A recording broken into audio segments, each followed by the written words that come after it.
वैदिक पर्सपेक्टिव के इस YouTube चैनल को सब्सक्राइब करें, वीडियो को लाइक व शेयर करें।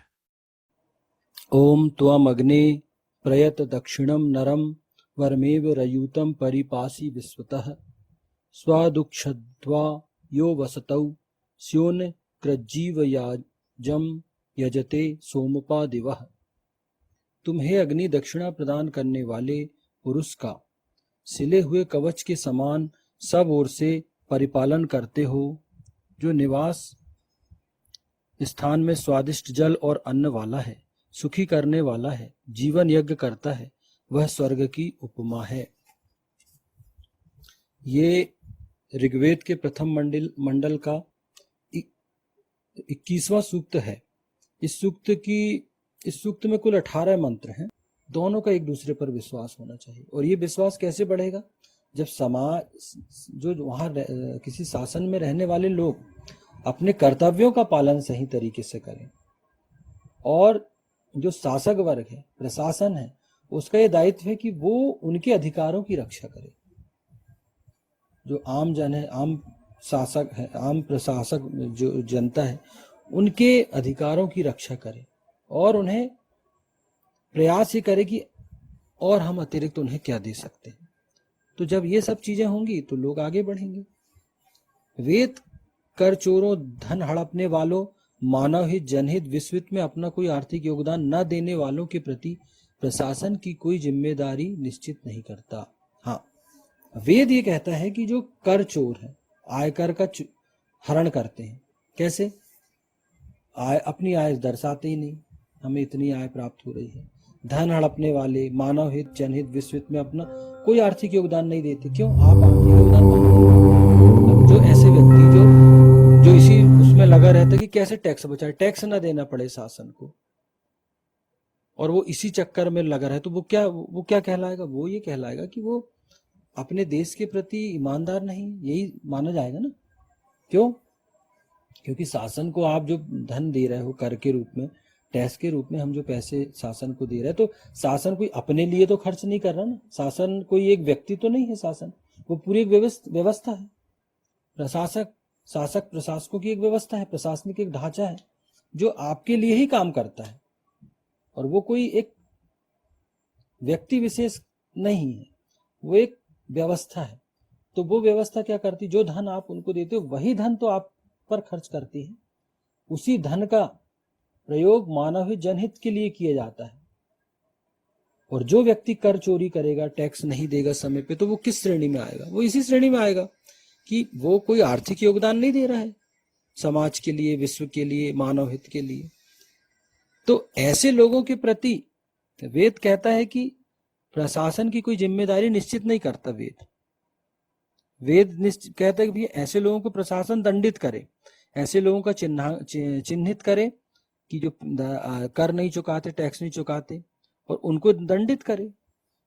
भला तो उनसे धन जो है वो शासन को प्राप्त करवाए। क्यों? क्योंकि पैसे ही नहीं रहेंगे तो आप काम कैसे करोगे? ऐसे लोगों को उनके अपने हाल पर छोड़े जाने की आवश्यकता है। ऐसे लोगों को उनके अपने हाल पर छोड़े जाने की आवश्यकता है। ऐसे लोगों को छोड़ दो उनके हाल पर। वेद ये कहता है कि उनको किसी प्रकार की कोई सुविधा नहीं दी जाएगी। आपको सुविधा तो सारी चाहिए, आपको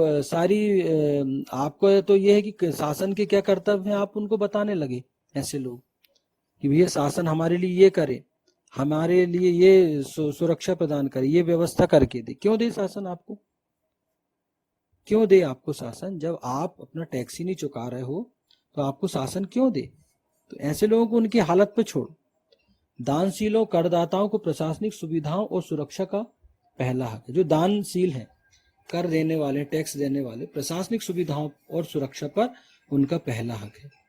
ये व्यवस्था शासन को अपने स्तर पर करनी चाहिए, और अगर इस पे समय समय पे प्रशासकों को वेद कहता है कि इस पर विचार करें कि कौन लोग टैक्स देते हैं, तो टैक्स पे ही हैं, जो टैक्स देने वाले हैं, कर देने वाले, उनको क्या करें कि उनका चिन्हांकन करें, और फिर उनको समय समय पे प्रशासनिक सुविधाएं, आर्थिक सुविधाएं, सामाजिक सुविधाएं, जो शासन की योजनाएं चलती, उसमें ऐसे लोगों को विशेष तौर पर सुविधाओं सुविधाएं प्रदान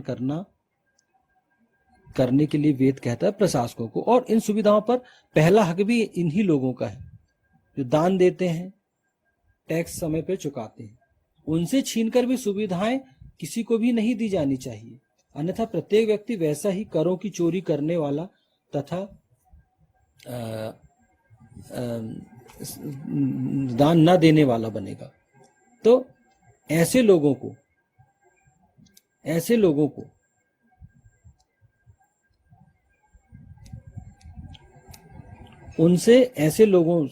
अच्छे लोगों से सुविधाएं छीनकर ऐसे लोगों को नहीं देनी चाहिए जो दान नहीं देते हैं, अन्यथा जो प्रत्येक व्यक्ति क्या है वो भी कर की चोरी करने वाला बनेगा। एक संदेश ये जाएगा समाज में कि यार जो दान नहीं देते, टैक्स नहीं देते, वो तो मजे में रहते हैं, और जो टैक्स दे रहे हैं वो देखो वो उनको तो सारी समस्याओं का सामना करना पड़ा, लेकिन जो टैक्स नहीं दे रहे हैं, आयकर वो कर रहे हैं, वो बहुत ऐश में रह रहे हैं, बहुत अच्छे से जीवन यापन कर रहे हैं। तो एक गलत भावना समाज में जाती है। तो इसीलिए तो व्यक्ति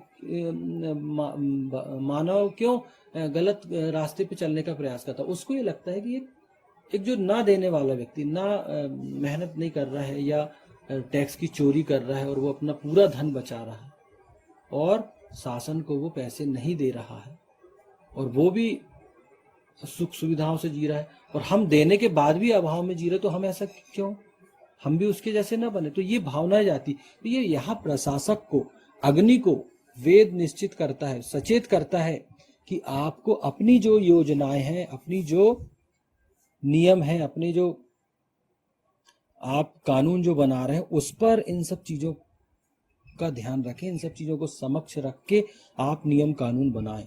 और अगर आपके किसी आपके नियम कानून में अगर आपको लग रहा है कि ऐसा कुछ हो रहा है, तो समय समय पर उसकी समीक्षा करें और प्रयास ये करें कि अच्छे लोग उससे लाभान्वित हों। ये जो बात यहाँ कही गई है परमपिता परमेश्वर के द्वारा दान के विषय में, ये बहुत छोटी बात नहीं है, ये बहुत बड़ी बात है। ये हमको इस पर विचार करना ही पड़ेगा। आज आप घर पर देखिए, यदि घर में आप जिस परिवार में रहते हैं उस परिवार में कोई कमाने वाला व्यक्ति है और वो व्यक्ति कमा रहा है, धनार्जन कर रहा है, वो अपने परिवार पर पूरा खर्च करता है, तो परिवार का क्या कर्तव्य है? परिवार के जो बड़े बुजुर्ग हैं, जो महिलाएं हैं, उनका क्या कर्तव्य है कि जो व्यक्ति अर्थार्जन कर रहा है, चाहे वो महिला हो चाहे पुरुष हो, जो दोनों में से जो भी अर्थार्जन कर रहा है, जो उस घर की सारी सुविधाओं को मुहैया करा रहा परिवार के सदस्यों को, तो परिवार के उन सदस्यों का दायित्व है कि उस व्यक्ति को हमेशा सुखी रखें, उसको किसी प्रकार का दुख न दें, उसको किसी प्रकार की तकलीफ न दें। क्यों? क्योंकि अगर आप उसको सुखी रखेंगे तो वो ज्यादा अच्छे से काम कर पाएगा, वो खुश रहेगा, तो वो आपका परिवार अच्छे से चलता रहेगा। लेकिन यदि आप उसी को दुख दोगे, उसका अनावश्यक दोहन करोगे, तो फिर एक समय आएगा कि उसको ये लगेगा कि यार ये क्या हो रहा है ये। तो कई बार व्यक्ति वहां पर भी प्रॉब्लम शुरू हो जाती है, परिवार में भी हम देखते हैं। क्यों? क्योंकि उसको लगता है कि यार सब हमारा दोहन कर रहे हैं और सब हमारे धन से ही सारे लोग अच्छा जीवन जी रहे हैं और हमें ही नेग्लेक्ट करने का प्रयास कर रहे हैं। तो ये उसके अंदर भी फिर ये भावना जाती है, परिवार में भी हम देखते हैं। तो यहाँ परिवार को भी संबोधित किया ईशान ने कि अगर आपके परिवार के लिए कोई अच्छा, परिवार के लिए कोई जो पालन पोषण कर रहा है, जो अर्थार्जन जो लोग करते हैं, तो उनको विशेष सुविधाएं आपको देनी चाहिए। आपको ये प्रयास करना चाहिए कि जब वो अपने कार्यक्षेत्र से घर आए काम करके, धनार्जन करके, तो आप उन्हें ज्यादा से ज्यादा सुविधाएं प्रदान करें। क्यों? क्योंकि वो आप उन्हें सुविधाएं दोगे तो वो और अच्छे से और एनर्जी के साथ, ऊर्जा के साथ अपने काम में लगेंगे। यही चीजें बड़े स्तर पर आदेश है कि अग्नि को ऐसे धन देने वाले, धन दान करने वाले, कर देने वाले, टैक्स देने वाले लोगों को का दोहन नहीं करना है। उनका दोहन नहीं करना है आप, कि आप उनको दोहते ही चले जाओ। नहीं, आपको उनका इस प्रकार पालन पोषण करना है कि उनसे इस प्रकार उनका पालन पोषण करना कि वो पोषित भी हों